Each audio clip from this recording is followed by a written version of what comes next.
Welcome back. You're watching the Diary of a Dog Walker provided by Crichton Pet Services. I'm Stephen Crichton and you join us on Thursday the 11th of May, and we've got two walks coming up for you today. Unfortunately on Wednesday the 10th we didn't manage to put a video together, and there's several reasons for that. I'll maybe touch upon a couple of them in my afternoon walk as we go around, but today this is what we've got coming up. So up next is the little preview of the whole of the day. Make sure you don't miss that because there's some interesting little clips and bits that might entice you to watch more than you were planning to. Then we've got our part one with the small dogs in the morning, and our part two is the afternoon dogs, who are the more active gang, and yeah, the whole pack. I think, what do we have today? 8 and 9, so I think 17 dogs, I can't remember if that's right or not, but the whole gang are in great form, so don't miss it. And I'll be back periodically to talk to you about the important things of the day, but until then I'm going to hand you over to what's coming up on today's video. Don't miss it.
Welcome back. You join us on part one of the Diary of a Dog Walker on Thursday morning with the little guys.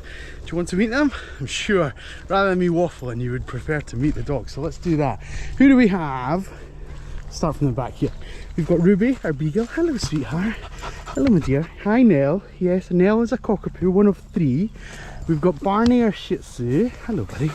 Elsa, who we're going to talk about in a little bit, but she's a working cocker and she is on reduced duties. We've got Otis, our border terrier. Tosca, another cockapoo. Hello sweetheart. And Nell, our final of the gang, and another cockapoo. Hello my dear. Hello, hello. Right, that's everyone. Oh no, did we get Charlie? I'm sorry buddy. Charlie boy. No. Almost forgot you. I think you must have walked around the outside of me. Right, that's the 8. That's definitely the 8 of them. Apologies, Charlie. How could I forget you?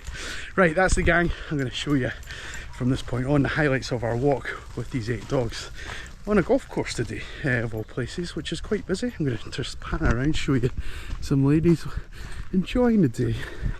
See if they give us a wave. Morning. Nothing. Nothing. Okay.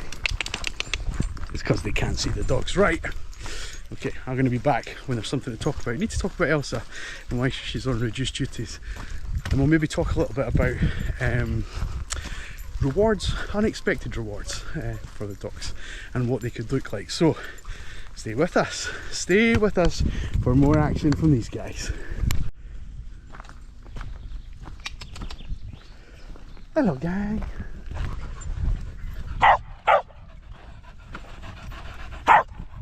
You're going to go on the lead.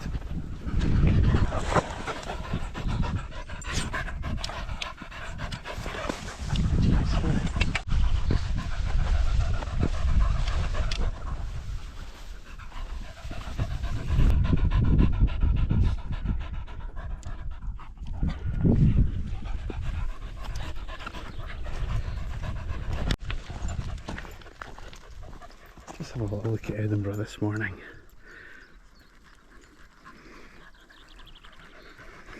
Oh yes.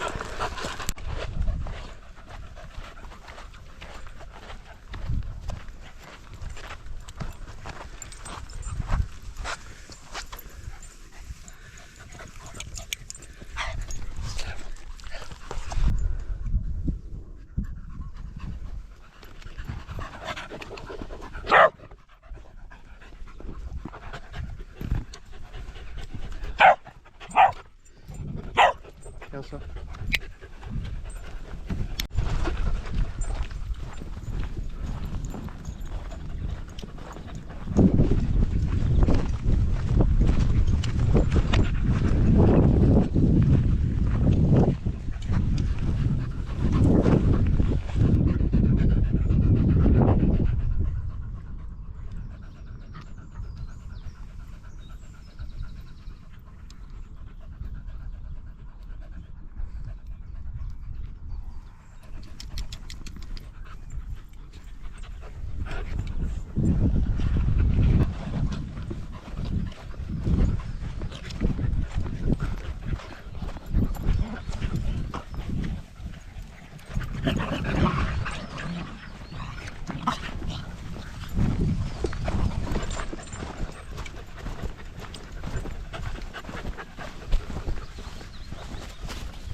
Barney!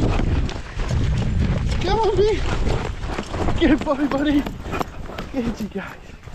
Good boy! Good, you guys!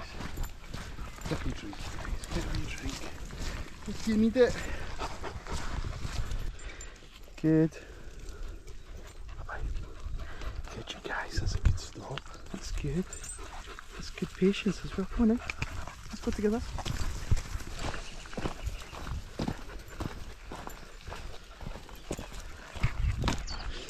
Alright, so for the purposes of this, whether you believe in this phenomenon or not, we're just going to assume that dogs are superstitious for the point that I'm going to make just now. Now, what do I mean by that?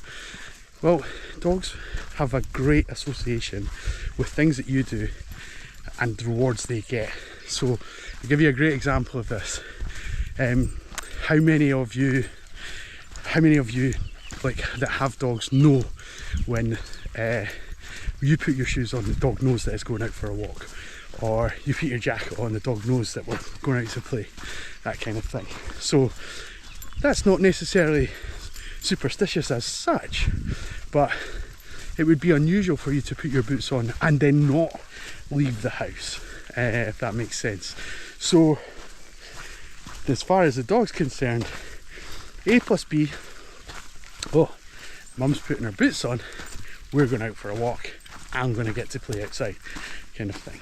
And this repetitive nature, you're actually building an association and a reward to something maybe you're not even thinking about. But the dog is also always watching you in the house, studying your body language, learning what you're doing. And oh shit, good, you guys. An unexpected visit from two beautiful horses, isn't it? Yeah. Shh. Right then, guys. Thank you very much, gang. Really appreciate it. Good, you guys. Well done, everyone. Well done. Well done, you guys. That deserves a random treat. Although maybe not so random. Yes. Whew. Crisis averted. I just unblathered into the camera and I just saw the horses up ahead and I was like, please stop. With my afternoon gang, we could have dealt with that differently. I don't know some of these dogs well enough around something like a horse to be able to make a judgment call of how we dealt with it. So they just all went on the lead, and the girls were really super friendly about it and very sort of accommodating and laughing about my panic. They were like, it's fine, we've got all the time in the world. I was like, no, like, let's get this done quick. I didn't want to like build it up. So right, a couple bits more footage of the dogs and then I'm going to show you what I was talking about. We'll finish off. Good morning.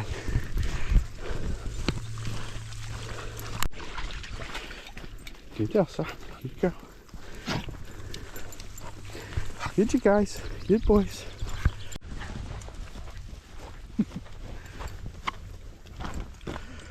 Right, let's finish talking about what we were saying. So I think where I left off was talking about association and kind of, you know, that superstition. So the dog's seeing you do one thing and then associating that with what comes next, you know, the walk, the fun, the game, whatever it might be. And that does something to the dog's brain. It kind of wires it in that capacity, so that almost every single time that happens, it expects that you're going to do X, Y, or Z. We'll just get a little bit of footage of these guys having a run. Good, Oscar, good, Otis. Thank you. Let's not let it escalate. Okay, and but then, so what happens if you introduce something unknown or random into that part of the equation? So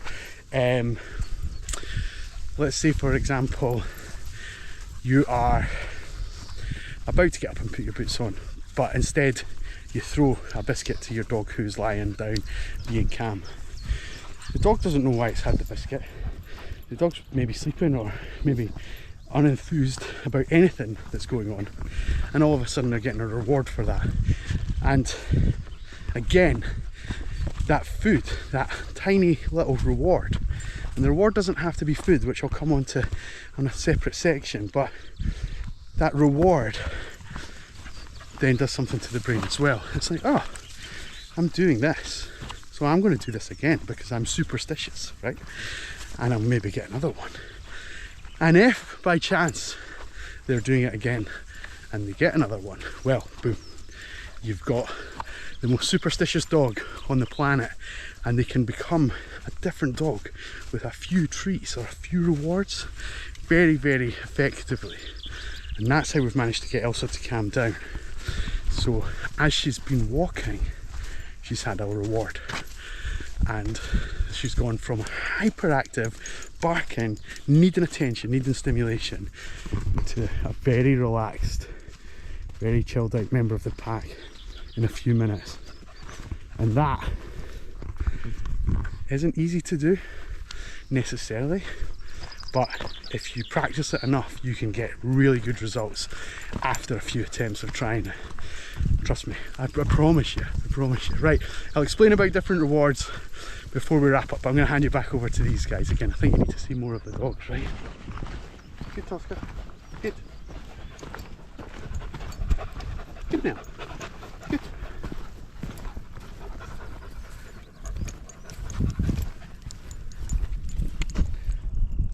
Good, Barney. Good.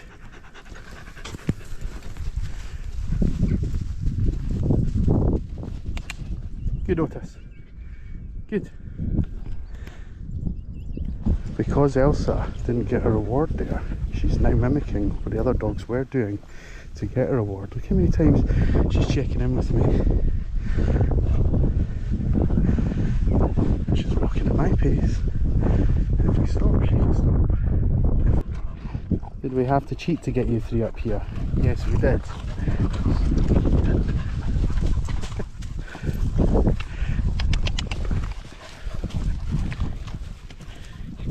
I'm going to help you down, Tosca.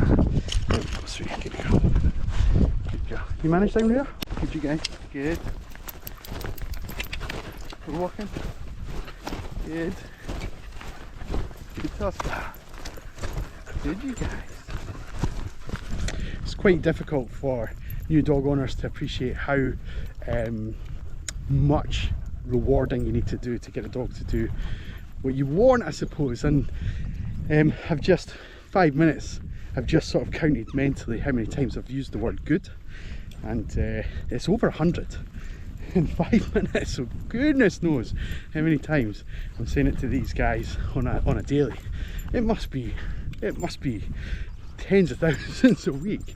But if you're familiar with the channel, you know that we get good results from that. So, you know, if you need any sort of proof that this works, go and have a look at any other videos or subscribe to the channel. Make sure you follow us for our future journey, and we'll kind of show you how that looks. But as for what do rewards look like, well, have a little guess just now in your head. Have a little think, what kind of rewards could you give a dog? And I'll give you sort of maybe 3 or 5 just now. So a little bit of food. Usually try and keep it to something that is significantly similar to the calories in the food that you're giving them. So a piece of kibble would be a great tool to use, basically. Physical touch is a great reward. Now, come here. Good girl, good girl. Yes, Tosca wants some too, and Barney wants some too. Yes, Elsa, do you want some? Let me see. Good girl. Come here. Come here, sweetie. Yeah. Oh, good girl. Oh, do we like that? Oh, yes, we like that. We like that. Physical touch is a great reward. Good way to bond also. Verbal praise. We spoke about this 1,000 times on this channel. Just saying good at the right opportunity. And you saw what effect it had when I didn't use it, as well as when I did use it. And good, you guys. Good. So a change in focus can be a reward. So that's what I use, but you could use a clicker or a you know, squeaky ball or something like that. That in itself is a reward. In fact, I've got a squeaky ball. So it's changed their state of ignoring me to then focusing on me, in the same way that a bit of food will, in the same way that cuddling them will, in the same way that talking to them will. And in addition to that, and we'll just wrap up with this one. I mean, I'll be back to show you us getting into the van, but this is the last one I'm going to finish on, and that's a change of pace. So it could be a stop, but it could also be a go. Come on, come on, come on.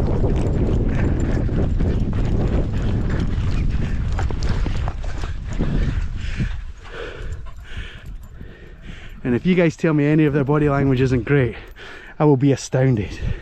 Astounded. So different rewards can kind of offer different things. And maybe I shouldn't have done that last one because we're trying to get Elsa to calm down. But hopefully that's a little tool, a little arsenal for you guys to help get your dog on the right track if there's something that isn't quite where you need it to be.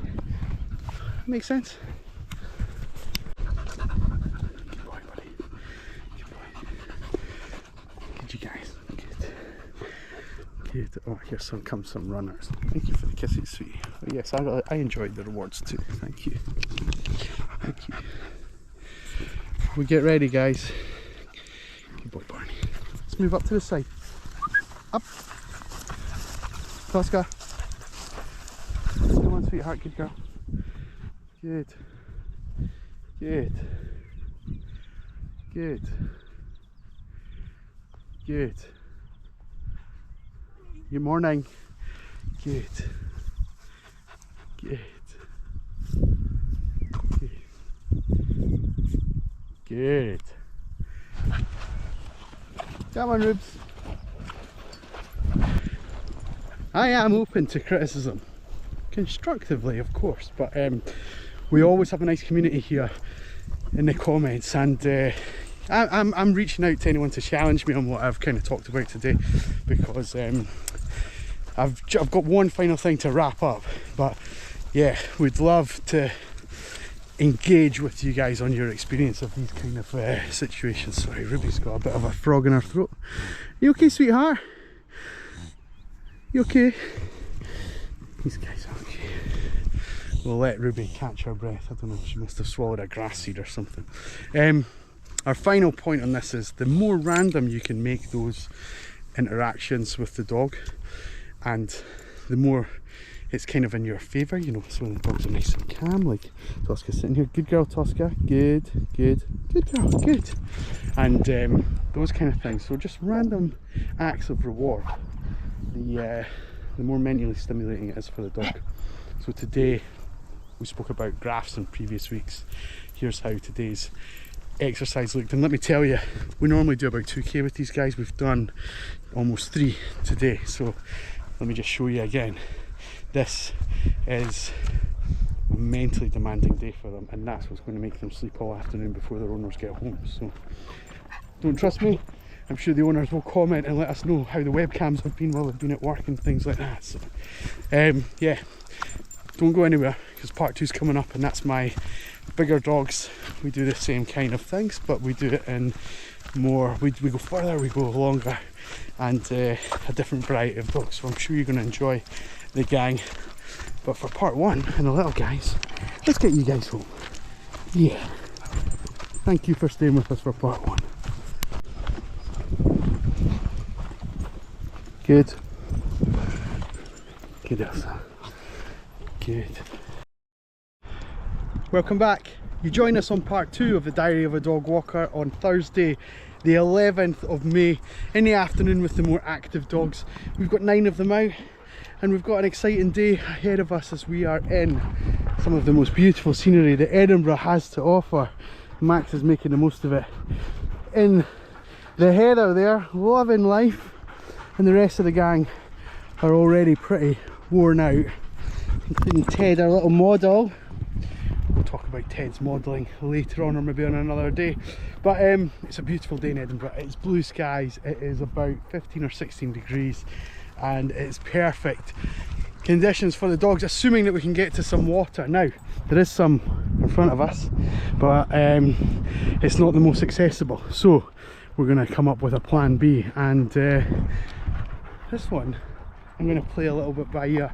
I'm going to hang around in this location for about another 5 minutes as I map out a plan on my phone and my mind and on the terrain, just to make sure that we're going to get a good walk for these guys. But I can already see one forming, and it's going to be entirely new, so hopefully you guys are going to be staying with us to enjoy that.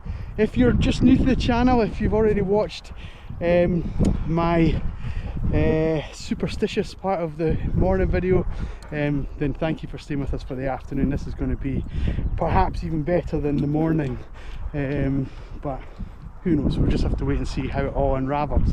Stay with us, remember and subscribe, and I'm going to be back to explain anything that merits an explanation. Until then, look at the scenery, enjoy it, enjoy as much of it as you can. Hey Babs. Hello gang. Oh wow. Some llamas. Oh no, no they're not, they're alpacas. They're alpacas. Hence you two being on the lead, yes. Your high drives.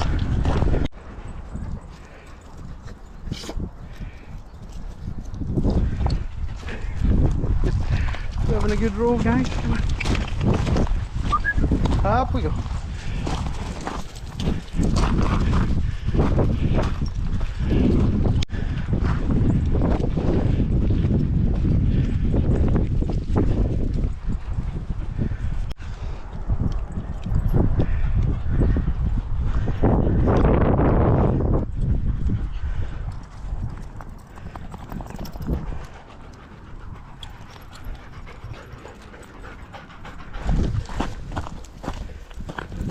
Yeah, make your own way guys, it's fine, just go whichever way you need to. This is my way because it's almost like a path.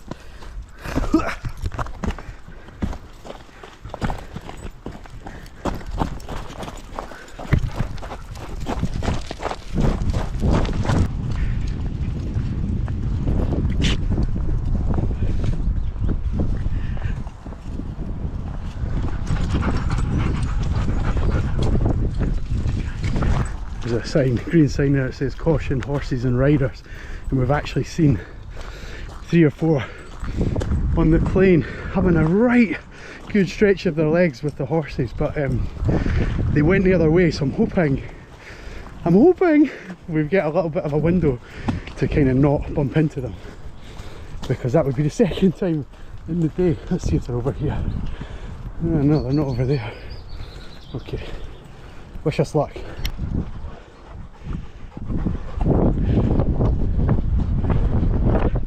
Just met a nice Dalmatian, 6 months old, but wouldn't come over to the pack.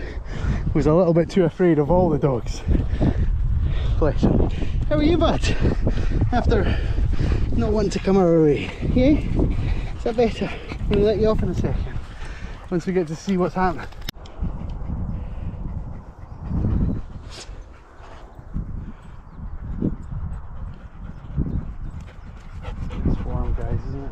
It's warm. I know. We're taking our time. We're taking our time.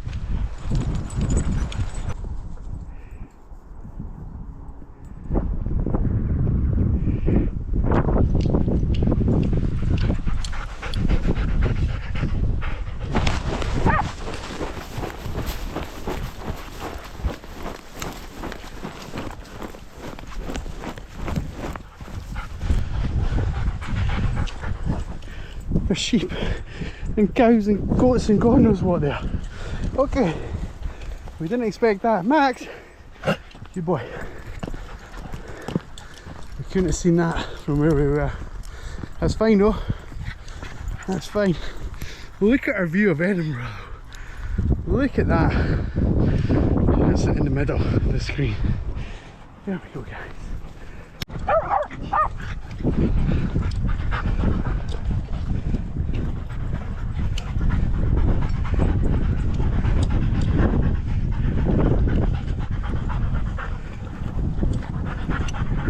Did you find it?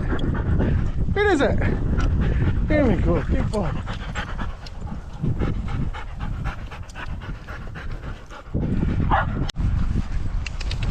Come on.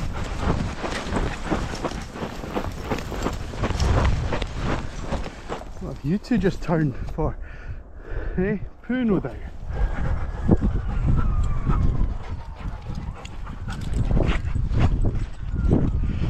Always said that Lottie and Max have got the same nose. I don't know if that makes sense, but they're interested in the same smells. They always are together when it comes to sniffing things out.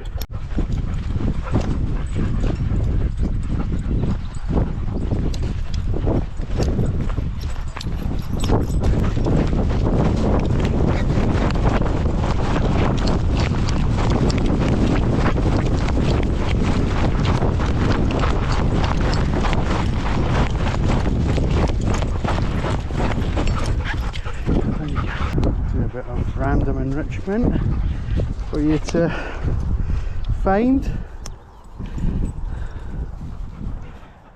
You're too good at it, you guys, so that's the problem. You're too good.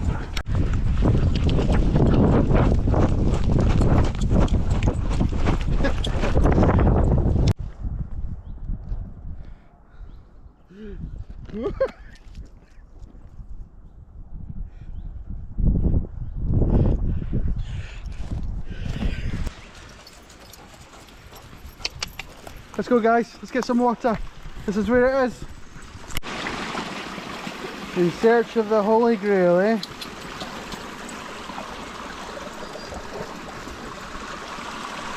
This was worth the wait, guys. This was worth the wait. Juno!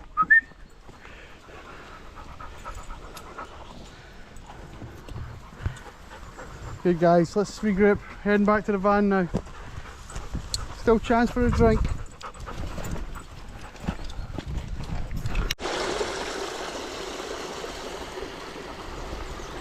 Oh, I'm tired. You guys must be exhausted.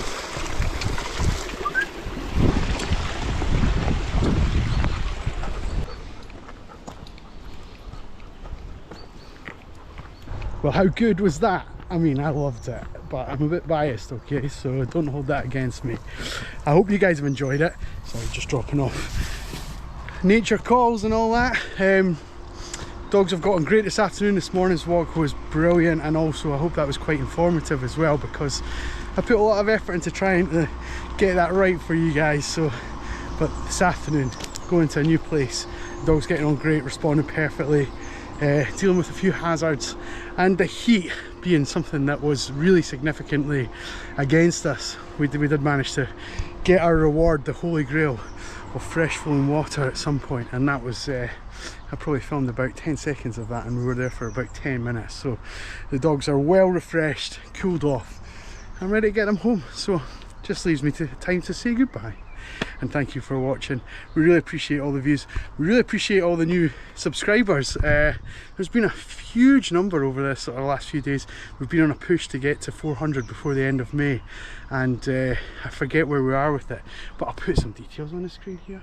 Oh, and I'm also going to put up here, as well as that, I'm going to put up how the pie chart, how it's looked today from the point of view of their physical exertion, their socialisation and their mental capacity, you know, their mental challenges and stimulation. So yeah, it's been good on that front for both walks today, so hopefully the graphs reflect that. I'm sure I will put my mind to good use there.